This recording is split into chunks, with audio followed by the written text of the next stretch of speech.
wouldn't wish on anybody. The kind of pain that shakes your faith and makes you question everything. A chapter of my life ended, one I once shared right here. And what looked like an ending became the awakening I never saw coming. It stripped me down until the only person left to meet was me. I'm still adjusting. It's not a bad thing, it's just an adjustment. It's like putting on a new pair of glasses. Everything suddenly looks honest, even the parts that I wasn't ready to see. Sometimes the clarity is really refreshing, and sometimes it's a little jarring, what I wanted to see instead of what I was really seeing. The moment the divorce papers hit, everything about their love story started feeling fake in hindsight. Not shaky, not misunderstood. Fake. Because while the world thought Jeannie Mai and Jeezy were still solid, still healing, still growing together, he was already planning his exit. And that's the part that broke her. But the reason I know that you're guarded is because when I was in high school, I only dated drug dealers. Oh, really? Oh my God, that's where I was. I lived in South Central LA. That's what it was. Wow. I would have never thought that. Really? Nah. But, it was just always instances where I just knew that this wasn't going to work out for me, right? So I had to figure out how to change without losing everything. One day she's online, proudly promoting his book, calling him her inspiration, celebrating his wins like they're shared victories. The next day, she's being blindsided with divorce papers she never saw coming. No warning, no private conversation, no, we need to talk. Just paperwork, cold, calculated, final. I have a really hot temper. Not a lot of people know this, but it's just something in my family. I've seen it in my grandmother. Saw it in my grandfather, to my grandmother, to my mom, to my aunts, to me, right? But I didn't notice it in myself until I was with Jeezy. Interesting. You didn't notice in your previous marriage? No, because it has to do with the type of relationship you have and the type of respect you have for that person to mirror things back to you where you actually would stop you in your tracks and evaluate yourself, you know? So you had it. So I had it, but nobody nobody ever called me out on it. It wasn't even a celebrity blog that broke the news first. It was a local paper in Atlanta. That's how official it was. That's how far ahead he'd already moved. People close to Jeannie say she was stunned. Not just hurt, stunned, because nothing about his behavior suggested he was done. In fact, the opposite. He was still posting, still smiling, still playing the role of husband, still letting her show up for him publicly, knowing the whole time he was already gone.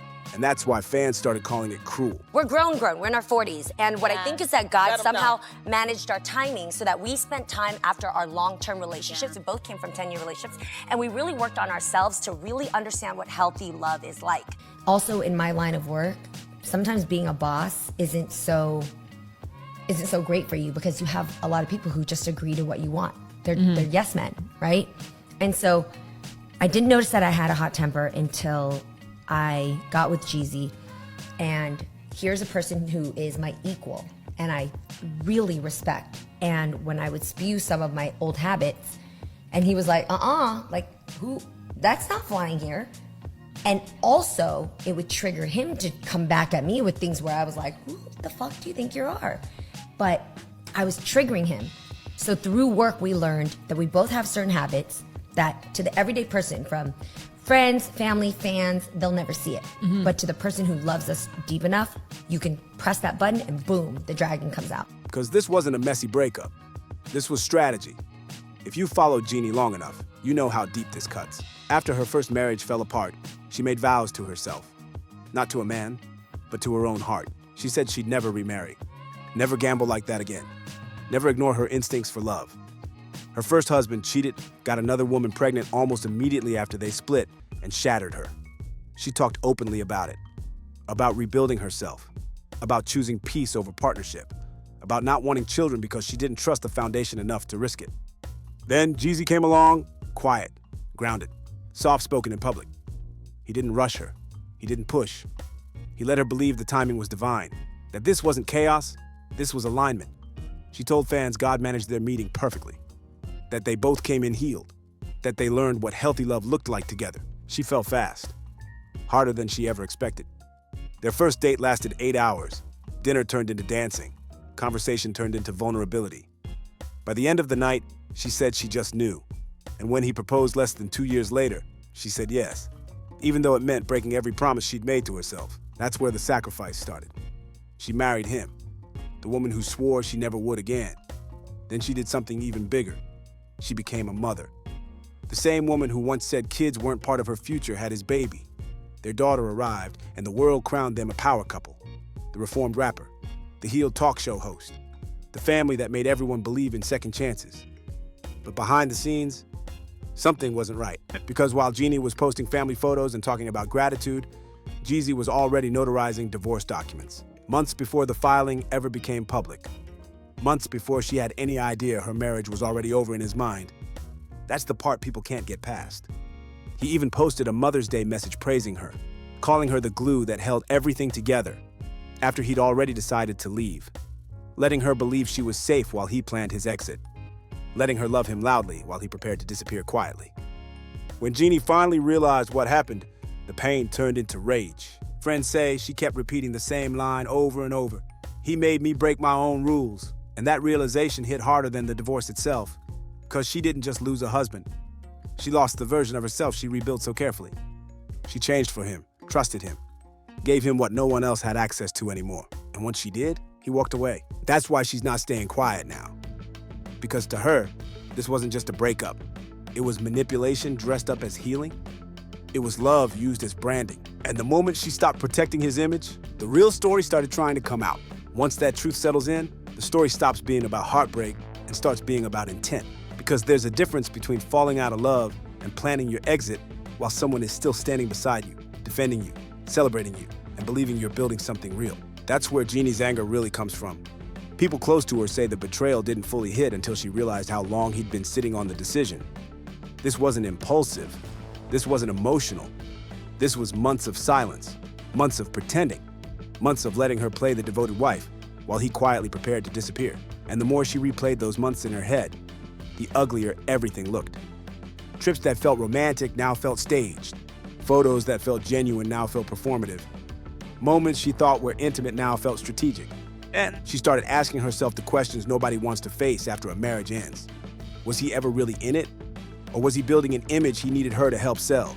The reformed man, the family man, the healed version of himself that looked good in interviews, books, and speeches about growth. And once that question popped up, she couldn't unsee it. Jeannie had been his proof that he'd changed, proof that he was stable, proof that he could love softly, raise a family, and leave the old version of himself behind. And the second she gave him that, the wife, the baby, the brand, he didn't need the performance anymore. That realization wrecked her. Friends say she didn't just feel dumped.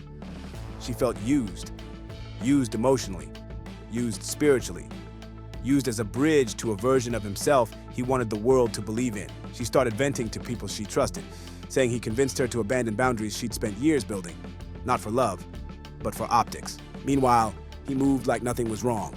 No public emotion, no accountability.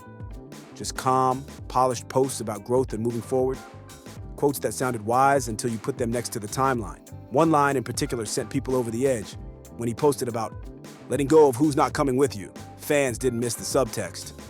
To them, it read like a dismissal, like he was already reframing the story to make himself the evolved one, and her the weight he had to shed. That's when Jeannie stopped trying to be graceful. She didn't run to interviews. She didn't drag him by name. She did something quieter and somehow louder. She started posting about betrayal, about truth, about people revealing themselves when you stop protecting them. Every post felt personal. Every caption felt like a response. And the internet stitched it all together instantly. Then his side of the story leaked. Suddenly, whispers started circulating that he'd found messages he didn't like, that Jeannie had gotten too close to a co-host, that there was emotional infidelity happening behind the scenes. No screenshots, no proof, just enough suggestion to plant doubt and muddy the waters. And that's when Jeannie knew exactly what he was doing, because flipping the narrative is the oldest trick in the book. Turn the blindsided wife into the suspicious one. Make the man who planned his exit look like he was forced to protect his dignity. Let the audience debate morality instead of timing. She didn't buy it for a second. People who know her say she was insulted more than hurt by that angle. Because if there was one thing she'd been honest about her entire career, it was her boundaries. And the idea that she'd risk everything for a side situation while preaching loyalty on national television didn't line up with who she was, or how carefully she guarded her image. Still, the rumor did its job. The internet split. Some people started rewatching old clips, reading her past comments with harsher eyes, questioning whether she'd really changed. Others saw the move for what it was, an attempt to soften the blow of how cold his exit actually was. But one detail kept pulling everyone back to Jeannie's side, the timeline. Because no matter how you spin it, he had divorce papers notarized long before she suspected anything was wrong, long before any alleged messages, long before the narrative started shifting. And once people understood that, everything else started to feel like noise meant to distract from one simple truth. He left her in the dark on purpose. And when that finally clicked for her, Jeannie stopped trying to keep the peace. She stopped protecting the love story. She stopped holding his image together. Because at that point, the question wasn't whether the marriage could be saved.